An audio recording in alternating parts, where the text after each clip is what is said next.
সনদ বাস্তবায়ন না করলে এই যে এক ব্যক্তির প্রধানমন্ত্রীর হাতে সীমাহীন যে ক্ষমতার লাগাম টানার জন্য যে সংস্কারটা হয়েছিল, উনি পাবলিক সার্ভিস কমিশন, দুর্নীতি দমন কমিশন, কেয়ারটেকার সরকার, চিফ জাস্টিস, আপিল ডিভিশনের জাস্টিস, নির্বাচন কমিশন, সমস্ত সাংবিধানিক পদে নিয়োগের প্রত্যেকের ক্ষমতা প্রধানমন্ত্রীর হাতে, বিদ্যমান রাষ্ট্র কাঠামোতে যা আছে ক্ষমতা তার হাতে, তার ইচ্ছা রাষ্ট্রপতির ইচ্ছা হবে। সংস্কার কমিশনে এগুলোকে পরিবর্তন করেই কিন্তু সংস্কার করা হয়েছিল যে নো, ট্রেজারি বেঞ্চ এবং opposition. Optical brightener, photo catalyst, active granule সমৃদ্ধ বসুন্ধরা পাওয়ার ওয়াশ, ঝলমলে কাপড়ে ফুরফুরে মন। এবং জুডিশিয়ারি সহ অন্যান্য রিলেটেড আরো তৃতীয় পক্ষের লোক রেখে এইসব সাংবিধানিক পদে লোক নিয়োগ করা হবে। তাহলে এখন এই সংস্কারের বিএনপি নোট অফ ডিসেন্ট দিয়েছে, তারা বলছে নোট অফ ডিসেন্ট সহকারে ওনারা মানবেন, আর আমরা বলছি নো, গণভোটে যে রায় দিয়েছে জনগণ ওইগুলোই মানতে হবে। ওনারা গণভোটের কথা বলেন না, ওনারা নোট অফ ডিসেন্ট সহকারে জুলাই সনদের কথা বলেন। এখানে শুভঙ্করের ফাঁকি। এটা যদি বাস্তবায়িত না হয় তো আইনি বড় বড় সংস্কার না হলে আর যা হবে এগুলি ম্যাটেরিয়াল, এতে সংবিধানের, রাষ্ট্র কাঠামোর দুর্নীতি, দলীয়করণ, বিদেশে অর্থ পাচার, ভিন্ন মতের দমন পীড়ন, ওই সেই ফ্যাসিবাদের দিকেই কিন্তু দেশ ধাবিত হবে। এখানে যারাই প্রধানমন্ত্রী হবে তারাই আরেকটা শেখ হাসিনা হয়ে জন্ম নেবে। আমরা এটা তীব্র নিন্দা করেছি। 11 দলীয় জোট এর বিরুদ্ধে রাজপথে আন্দোলন করছে, বিক্ষোভ, গণমিছিল, জেলায় জেলায় মিছিল, এখন বিভাগীয় শহরে মহাসমাবেশ হচ্ছে। আমাদের এই দফার পরে আমরা রাজধানীতে মহাসমাবেশ করব, লিফলেট বিলি, আমাদের গোল টেবিল, নানান সেমিনার ডিসকাশন করে জনগণকে আমরা এই গণভোটের গণরায় মেনে নেওয়ার পক্ষে জনমত তৈরি করছি।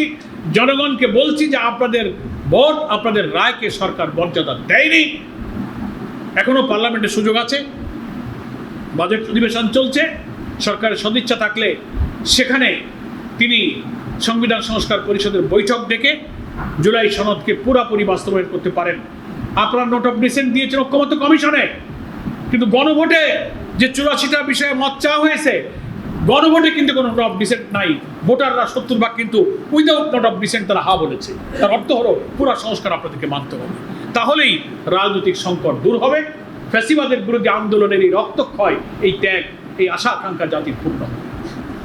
11 তারিখে জাতীয় সংসদে যে বাজেট পেশ করা হয়েছে, তার আগে 9 তারিখে বাংলাদেশ জামাত ইসলামের পক্ষ থেকে আমরা একটা বিকল্প বাজেট প্রস্তাবনা আমাদের আমিরি জামাতের পক্ষ থেকে পেশ করে আমরা বলেছিলাম, খসড়া বাজেটে আমরা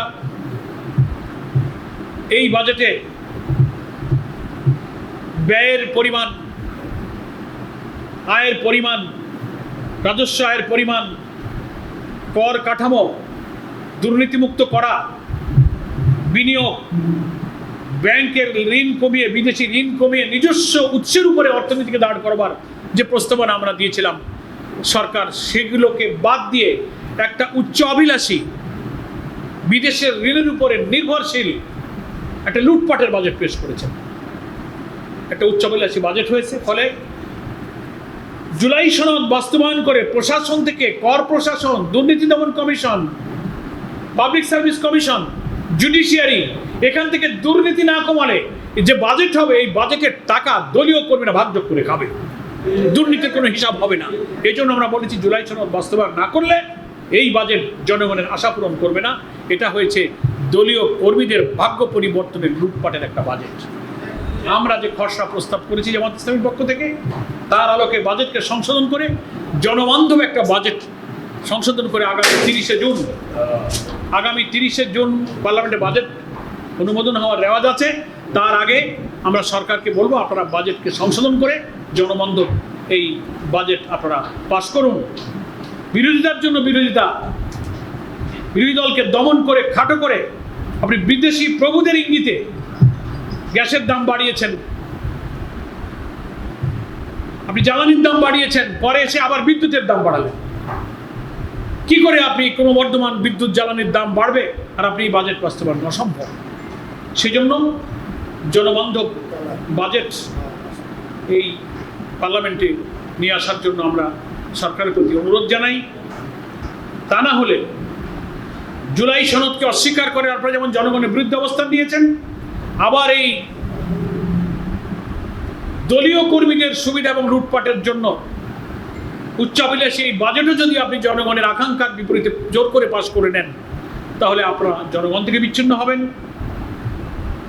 আমাদের পার্লামেন্টে সব রাজনৈতিক বিতর্কের অবসানের জায়গা, সেটাকেও যদি আপনারা কাজে না লাগান, তাহলে এই ইস্যুকে যারা গণভোটে 70% লোক ভোট দিয়েছে, এই ইস্যুকে সেই জনগণের কাছে নিয়ে যাওয়া ছাড়া বিরোধী দলের আর কোনো উপায় থাকবে না।